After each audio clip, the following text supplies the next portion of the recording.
Hello everyone, welcome to Unacademy Judiciary. So in today's lecture, we are going to revise Civil Procedure Code, that is CPC. This will be helpful for your upcoming exams, that is Uttarakhand ka exam, West Bengal exam, Bihar, UP. So this video is helpful for all the exams. We are going to rapidly revise the sections of CPC.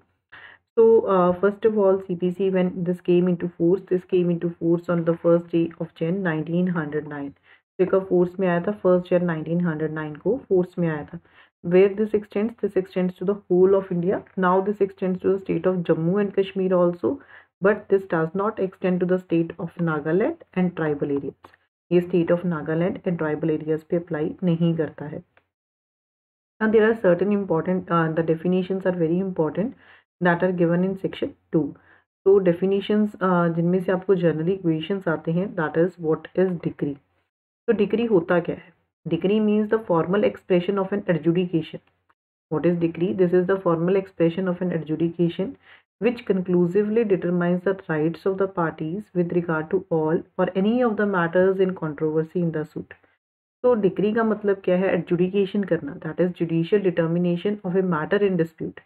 तो अगर कोई भी court adjournment करती है, order of adjournment, that is not a decree. तो decree का court जो है अपना जुडिशियल माइंड अप्लाई करेगी, ठीक है. Conclusively determines the rights of the parties with regard to all or any of the matters in controversy in the suit, that is a decree. तो decree जो है that can be preliminary as well as that can be final. Decree preliminary भी हो सकती है, decree can be final also. तो decree deem to include, decree क्या क्या चीज़ें इंक्लूड करती है? This question is generally asked in your pre exam. Decree includes the rejection of plaint and the determination of any equation within section 144. So this includes the rejection of plaint and determination of any equation under section 144. But this shall not include, ये क्या चीज़ नहीं include करती? Any adjudication from which an appeal lies as an appeal from an order or any order for dismissal for default. So this does not include any adjudication from which an appeal lies as an appeal from an order or any order for dismissal for default of appearance of parties, because यहाँ पे जो है this is not a judicial determination of the matter in dispute. So this is the meaning of decree. Now decree can be preliminary as well as final. So what is a preliminary decree? Preliminary decree का मतलब क्या होता है कि when further proceedings has to be taken before the suit can be completely disposed of. जब अभी further proceeding करनी है इससे पहले कि सूट जो है कंप्लीटली डिस्पोज ऑफ हो सके. ये फाइनल कब होती है? When such adjudication completely disposes of the suit. तो ये पार्टली प्रिलिमिनरी भी हो सकती है, ये it can be partly final also. So decree जो है पार्टली प्रिलिमिनरी भी हो सकती है, it can be partly final also. So one is decree holder and one is that is judgment debtor. So what is a decree holder? जिसके favour में decree pass की जाती है या जिसके फेवर में ऑर्डर ऑफ एग्जीक्यूशन किया जाता है. What is judgment debtor? That is dealt in 210. जिसके अगेंस्ट डिक्री पास की जाती है या फिर जिसके अगेंस्ट कोई ऑर्डर किया जाता है of execution, that is known as judgment debtor. So judgment debtor is defined in 210 and decree holder is defined where? Decree holder is defined in 23. One is foreign court, एक होती है foreign judgment. तो foreign judgment से पहले कौन सी judgment होती है? That is given by the foreign court. तो फॉरेन कोर्ट कौन सी होती है? This means a court that is situated outside India, जो इंडिया के बाहर सिचुएटेड है, and that is not established or continued by the authority of the central government. ठीक है, जिसको एस्टैब्लिश या कंटिन्यू नहीं करती है by under the authority of the central government, that is the meaning of foreign judgment. तो foreign judgment conclusive होती है या नहीं, that will study further on. ठीक है, these sections are read with section 13 and 14. So next important definition is that is High Court in a relation to Andaman and Nicobar Islands means the High Court in Calcutta also. So next is that is who is a legal representative. ठीक है, legal representative means a person. This is defined इन 211. ये भी आपको याद रखना है कि LR की डेफिनेशन किस में दी हुई है? 211 में दी हुई है. So this means a person who in law represents the estate of the deceased person. जो लॉ में रिप्रेजेंट करता है किसकी? डिसीज्ड पर्सन की एस्टेट को, and includes any person who intermeddles with the estate of the deceased and where a party sues or is sued in a representative character. जहाँ पे party सू करती है, sue or is sued in a representative character, the person on whom the state devolves on the death of the party so suing or sued. LR का मतलब क्या है, this means a person who in law, ठीक है, जो law में represent करता है डिसीज्ड पर्सन की एस्टेट को, and includes any person, and ये किसी भी पर्सन को इंक्लूड करता है who intermeddles with the state of the deceased और on whom the estate devolves on the death of the party. Similar is next is means profit. What is the meaning of means profit? For example, there is some property, ठीक है, कोई property है, इस पे this property belongs to A person, but B ने आके जो है इसके ऊपर रॉन्गफुल पोजेशन कर लिया, कब्जा कर लिया।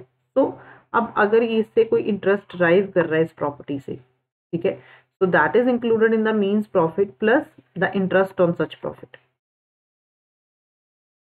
बट अगर कोई इस पे इम्प्रूवमेंट कर लेता है, सपोज इसने कोई रूम इसमें एक्स्ट्रा बना लिया, उससे वो कोई प्रॉफिट डिराइव कर रहा है, then that is not included in the definition of mesne profit.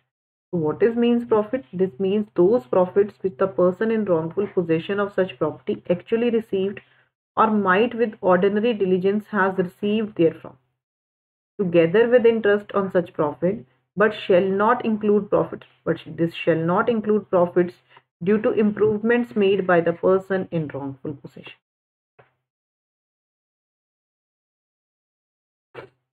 Next is the definition of pleader. This means any person entitled to appear and plead of another in court and includes an advocate, vakil, attorney, or an attorney of a high court.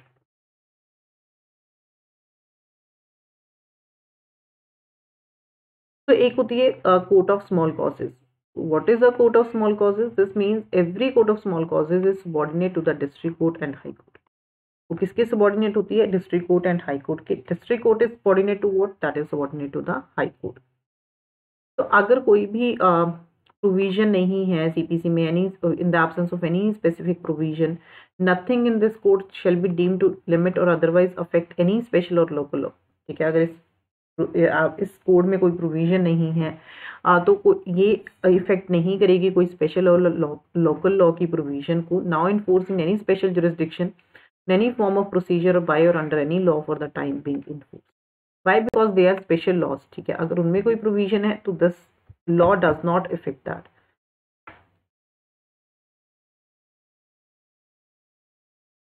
Next is that is courts. Civil courts has the jurisdiction to try all the suits of a civil nature. Civil courts की jurisdiction है, सारे suits को try कर सकती हैं civil nature के, except suits of which their cognizance is either expressly or impliedly barred. Express suits जिनका cognizance जो है वो या तो ईदर एक्सप्रेसली बार्ड है या फिर वो इम्प्लाइडली बार्ड है. तो the court shall have jurisdiction to try all the suits of a civil nature except suits of which their cognizance is either expressly or impliedly barred. तो this is known as res sub judice. That means stay of suit. So this says no court shall proceed with the trial of any suit. So this does not, section 10 does not bar the institution of the suit. Section 10 does not bar the institution of the suit. It only bars the trial. Institution of suit को बार नहीं करता है, but ये सिर्फ जो है trial को बार करता है. So this says कि कोई भी कोर्ट प्रोसीड नहीं करेगी with the trial of any suit जहाँ पे जो मैटर इन इशू है, जो पार्टीज के बीच में डिस्प्यूट है वो, और ठीक है, वो एक पहले भी पार्टीज जो हैं अगर उसको लेके पहले भी सूट इंस्टीट्यूट कर चुकी हैं सेम पार्टीज के बीच में, ठीक है, सेम चीज को लेके under the same title, then कोई भी कोर्ट, ठीक है, सब्सिक्वेंट सूट के साथ प्रोसीड नहीं करेगी. So this is what is given under section 10. But अगर कोई पेंडेंसी है suit in a foreign court, then that can be, ठीक है, उसके साथ उसका कोर्ट जो है ट्रायल कर सकती है. So the pendency of A suit in a foreign court does not preclude the courts in India from trying the suit founded on the same cause of action. So this is the exception that is given to this section. Next is section 11. Section 11 का मतलब क्या है? Res judicata means things already decided. तो अगर एक competent court पहले ही एक suit decide कर चुकी है, एक मैटर इन डिस्प्यूट, ठीक है, उन्हीं पार्टीज के बीच में under the same title, litigating under the same claim को लेके, तो सब्सिक्वेंट सूट जो है दैट इज बार्ड.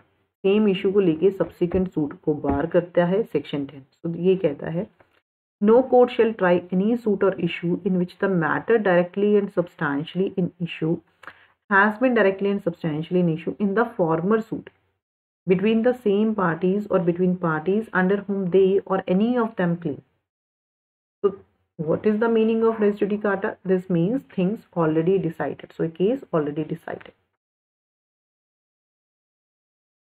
तो एक्सप्रेशन जो फॉर्मल सूट यूज किया गया है इस सेक्शन में, this shall denote a suit which has been decided prior to the suit in question whether or not it was instituted there. तो जो एक्सप्रेशन फॉर्मल सूट जो है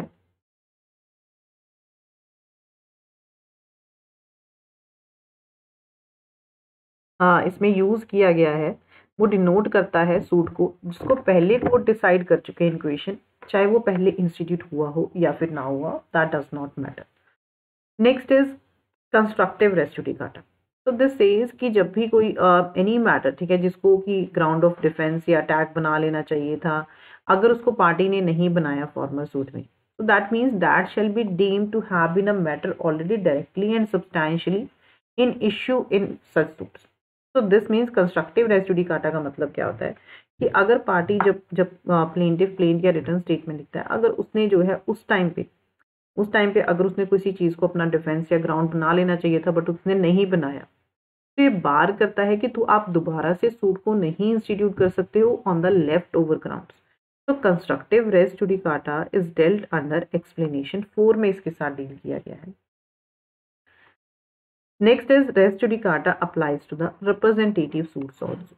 तो जहाँ पे न्यूमरस पर्सन्स का सेम इंटरेस्ट होता है, ठीक है, तो they are that is the representative suit. So this says कि जहाँ पे पर्सन्स बोनाफाइडली लिटिगेट करते हैं किसी पब्लिक राइट को लेके या फिर किसी प्राइवेट राइट को लेके that is claimed in common for themselves और अदर्स.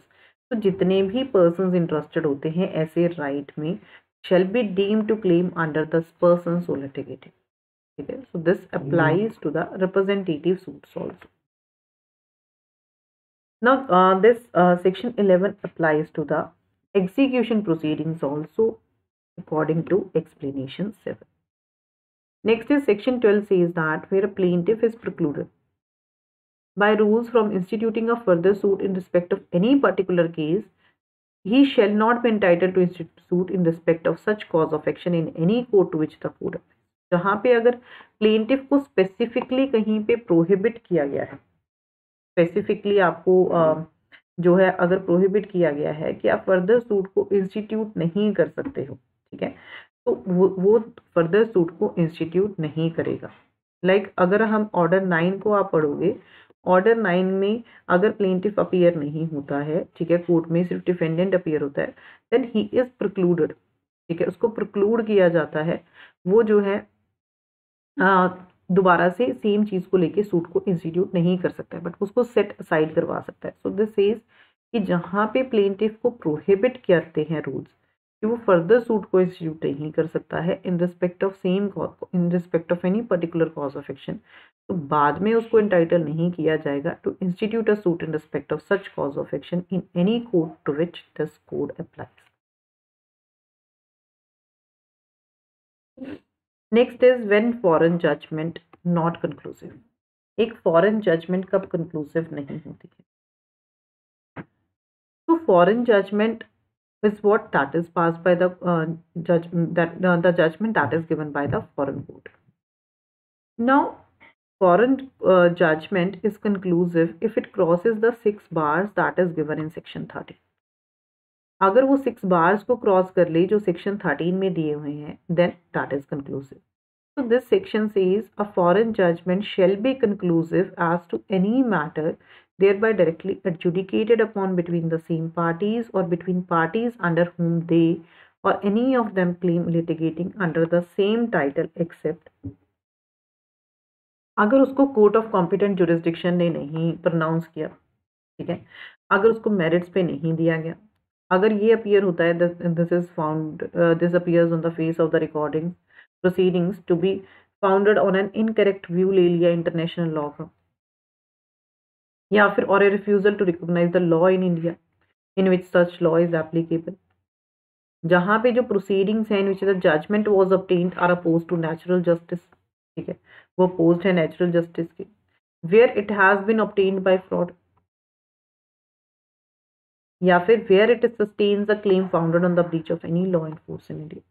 ठीक है, where it has been founded obtained by fraud, या फिर where it sustains a claim founded on a breach of any law in force in India. So that is the meaning of foreign judgment. So this says the court shall presume, court presume करके चलेगा कि आप अगर कोई document produce कर रहे हो, ठीक है, that is the certified copy of a foreign judgment, कि ऐसी जजमेंट जो है वो that is pronounced by the court of competent jurisdiction. वो जजमेंट किसने प्रोनाउंस की है? कोर्ट ऑफ कॉम्पिटेंट जुरिस्डिक्शन ने प्रोनाउंस की है। Unless the contrary appears on the record, but such presumption may be displaced by proving want of jurisdiction. But आप ऐसी presumption को displace कर सकते हो कैसे? By proving the want of jurisdiction. So this is section 14 is a rebuttable presumption of law. Section 14 क्या है? ये rebuttable presumption of law. So before I proceed further, there is an important news for all of you learners. There is a special offer that is running on Unacademy. That is, if you want to take the subscription of Unacademy, you can save 20% off on all the subscription. ये सिर्फ 28 जन तक valid है. You can just use this code. Details आपको description box में मिल जाएंगी. अगर आप अभी सब्सक्रिप्शन ले लेते हो आपको इतना पड़ेगा, बट जल्दी ही अनअकैडमी पे प्राइस हाइक होने वाला है 1 Feb से. So you can see the current prices and price after hike and current discounted price. So you can see the differences between the prices. So just save your money, and if you're planning to take the subscription, उसको पहले ही ले लेना. ठीक है, 1 से पहले ले लेना, वैसे तो 28 तक ले लेना. एंड ये डिफरेंट बैचेस अनअकैडमी पे अभी स्टार्ट होने वाले हैं. ठीक है, 1 Feb को, 23 Jan को भी स्टार्ट हुआ है. This is starting from today, 26 को स्टार्ट होना था. एंड साथ के साथ आपको नोट्स भी अब अनअकैडमी प्रोवाइड करवाएगा. So these are the features of the notes. These are launching on 30th of Jan. Next is that is place of suing. So what is place? Every suit shall be instituted, that is in the court of the lowest grade competent to try it. तो हर suit आप कहाँ पे institute करोगे? In the court of the lowest grade. Suits to be instituted where the subject matter situated. तो अगर कोई suit है for the recovery of immovable property with और विदाउट रेंट्स और profit, for the partition of immovable property, foreclosure के लिए, for compensation for wrong to immovable property, ऐसे suits कहाँ पे इंस्टीट्यूट किए जाएंगे? जहाँ पे प्रॉपर्टी जो है वो सिचुएट करती है. But this says that a suit to obtain relief respecting or compensation for wrong to immovable property, अगर कोई compensation है वो wrong to immovable property, आप उसको कहाँ पे institute कर सकते हो? Then that can be instituted either in the court within the local limits of whose jurisdiction the property is situated, or in the court within the local limits of whose jurisdiction the defendant actually or voluntarily resides, or carries on business or personally works for gain. तो वहाँ पे institute कर सकते हो जहाँ पे defendant actually या voluntary resided कर रहा है, या अपना बिजनेस कैरी ऑन कर रहा है, या पर्सनली वर्क कर रहा है गेन के लिए. Suits for immovable property situated with in jurisdiction of different courts. तो अगर डिफरेंट कोर्ट्स की जुरिस्डिक्शन है तो सूट को कहीं भी इंस्टीट्यूट किया जा सकता है in any court within the local limits of whose jurisdiction any portion of the property situated. तो कहाँ पे इंस्टीट्यूट किया जा सकता है? इन any court within the local limits of whose jurisdiction any property is situated. Next is that is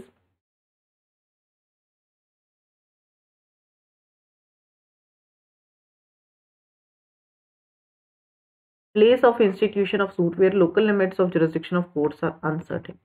अगर जो local limits हैं, ठीक है, कोर्ट की, वो uncertain हैं, then where the suit can be instituted, then any one of those courts, ठीक है, किसी भी कोर्ट में, if it is satisfied that there is a ground for the alleged uncertainty, तो किसी भी कोर्ट में जो है सूट को इंस्टीट्यूट किया जा सकता है. So where it is alleged to be uncertain within the local limits of the jurisdiction of which the 2 or more courts of any immovable property situate, any one of those courts may if satisfied that there is a ground for the alleged uncertainty, तो आप किसी भी court में जो है suit को institute कर सकते हैं.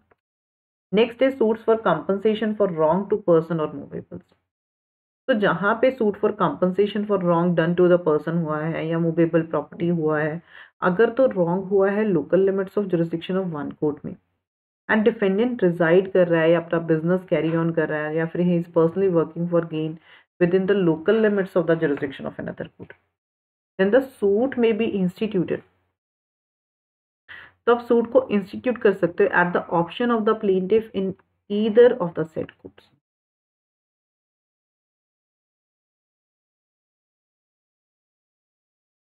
फॉर एग्जाम्पल,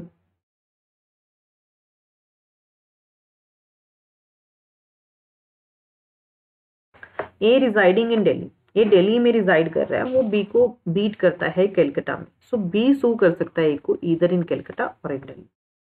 अगर ए रिजाइड कर रहा है दिल्ली में, अगर वो कोई स्टेटमेंट जो है पब्लिश कर देता है डेफेमेटरी बी की, देन बी उसको सू कर सकता है या कलकत्ता में या फिर दिल्ली में।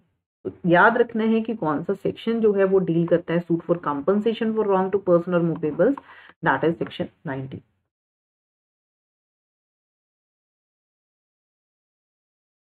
Section 21 is very important. It says कि अगर आपको कोई ऑब्जेक्शन रेज करनी है regarding the territorial and pecuniary jurisdiction के ऊपर ये अप्लाई करता है।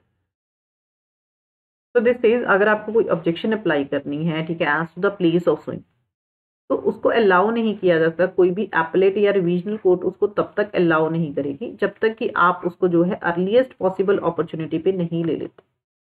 तो दिस ये कहता है कि no objection as to the place of suing shall be allowed by any appellate or revisional court unless such objection was taken in the court of first instance at the earliest possible opportunity, and in all cases where issues are settled at or before such settlement, and unless there has been a consequent failure of justice.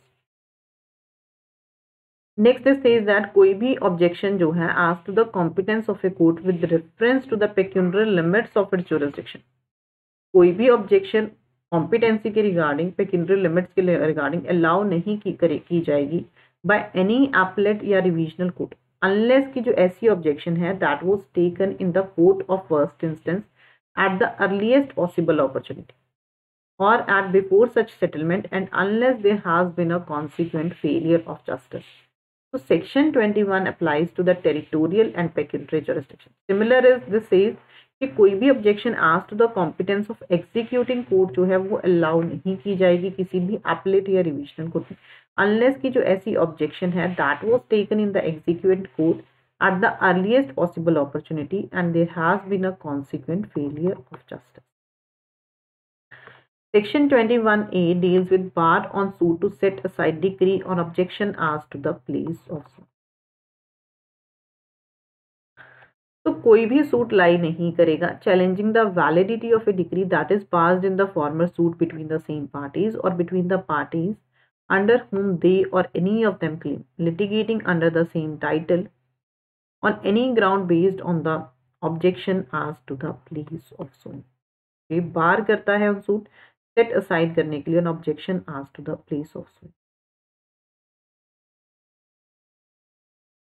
Section 24 deals with general power of transfer of withdrawal. So किसके पास general power है transfer या withdrawal करने की, कौन से section में है, this is given under section 24। General power and transfer किसके पास है, power that is with the high court or the district court and they can do so at any stage.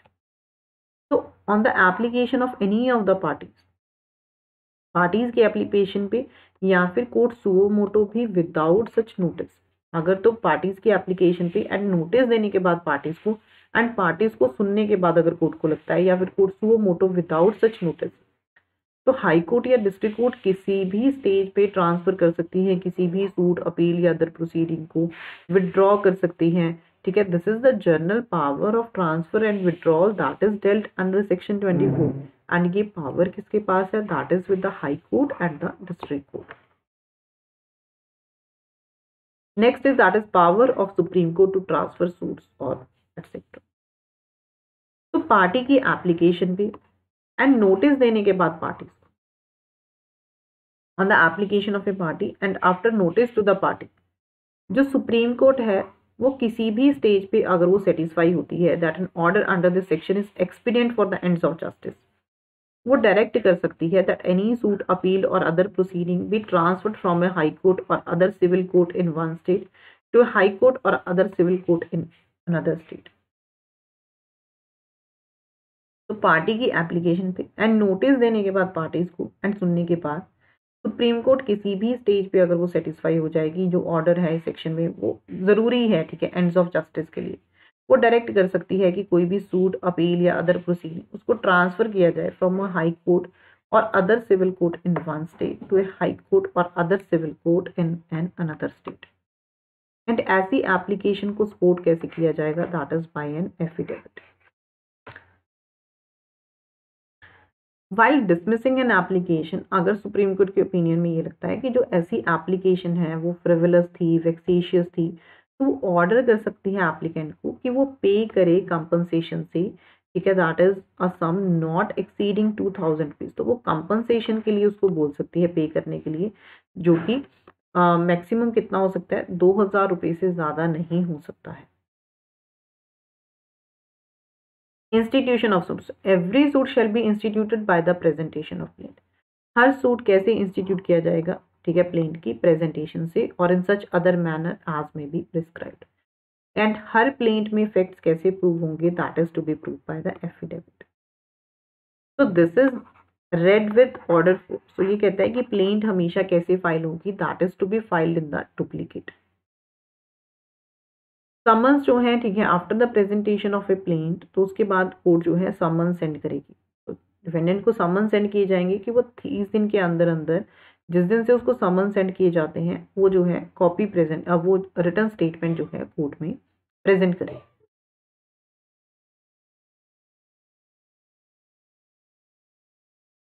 Now पहले कोर्ट क्या pronounce करती है, first the judgment is pronounced and the decree follows.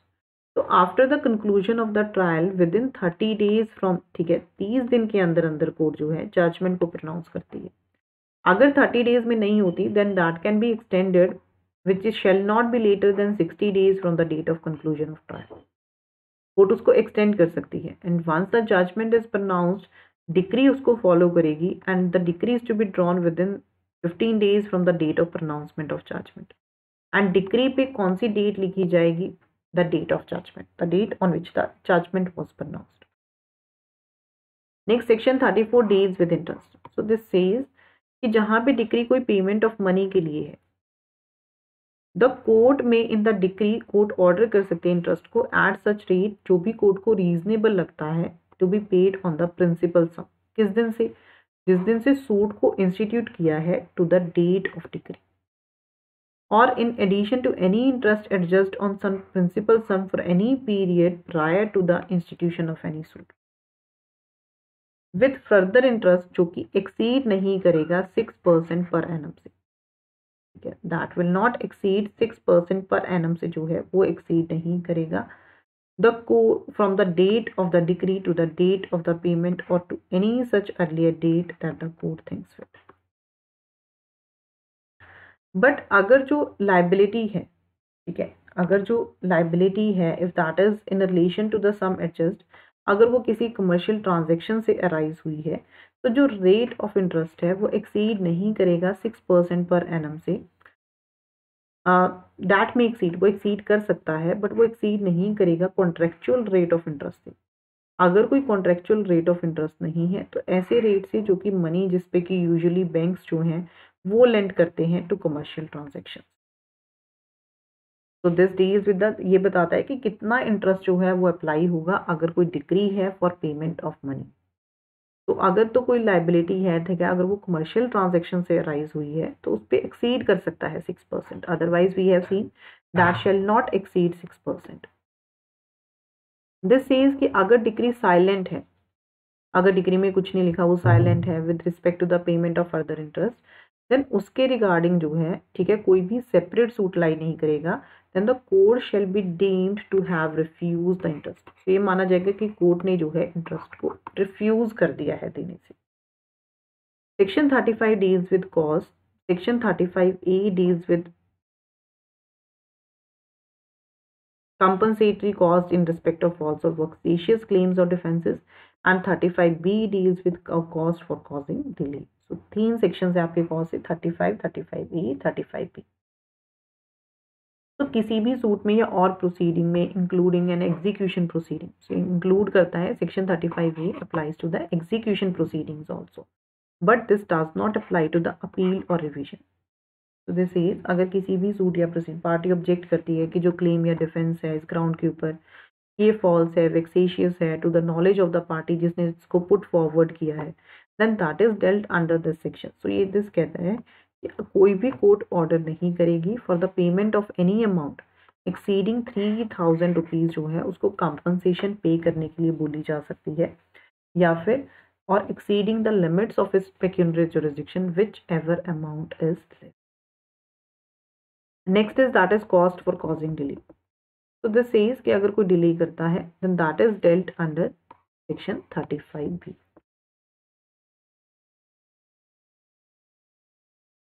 तो कौन सी court जो है decree को execute कर सकती है? सो डिक्री में be executed either by the court जिसने उसको पास किया है या फिर जिसको ट्रांसफर किया गया है एग्जीक्यूशन के लिए। तो the court which pass the decree वो एप्लीकेशन पे, ठीक है, डिक्री होल्डर की सेंड कर सकती है उसको एग्जीक्यूशन के लिए किसी और कोर्ट में या कॉम्पिटेंट जुरिसडिक्शन में। अगर जो पर्सन है जिसके अगेंस्ट डिक्री पास की गई है अगर वो एक्चुअली या वॉलंटली रिसाइड कर रहा है या पर्सनली वर्क फॉर गेन कर रहा है, ठीक है, किसी और कोर्ट के जुरिसडिक्शन में, अगर उसकी कोई प्रॉपर्टी नहीं है जहाँ पे लोकल लिमिट्स है जुरिसडिक्शन ऑफ कोर्ट की, अगर वो प्रॉपर्टी को जो है, ठीक है, दैट इज अनदर कोर्ट की जुरिसडिक्शन में है, वो डायरेक्ट कर सकता है। If the decree directs the sale or delivery of immovable property that is situated outside the local limits of the jurisdiction of the court which passed it. अगर जो decree है, अगर जो कोर्ट जिसने पास किया है डिक्री को, which it shall record in writing that the decree should not be executed by such court. तो द कोर्ट जिसने डिक्री को पास किया है वो सुओ मोटो उसको सेंड कर सकती है for execution to any subordinate court of competent jurisdiction. So this is what is given in section 39. So section 39 deals with transfer of decree. So transfer of decree to court in another state. This says where a decree is sent for execution in another state. जहाँ भी decree को execution के लिए किसी और state में भेजा जाता है then it shall be sent to such court and executed in such manner as may be prescribed by rules in force in that state.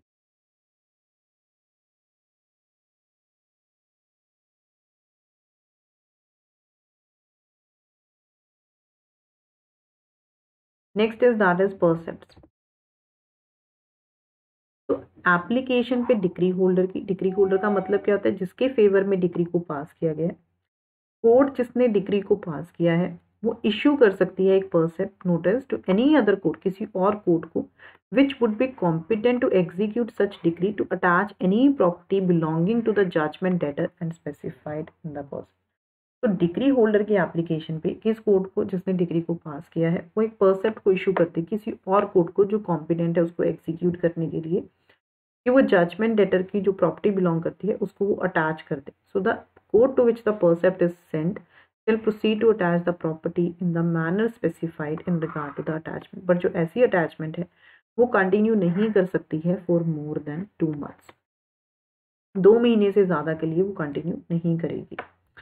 Questions to be determined by the court executing decree. So जितने भी questions हैं that is arising between the parties to the suit in which the decree was passed or their representatives or relating to the execution, discharge or satisfaction of the decree shall be determined by the court executing the decree and not by a separate suit. तो उसको कैसे determine किया जाएगा? That shall be determined by the court जो decree को execute कर रही है, ना कि सेपरेट सूट से।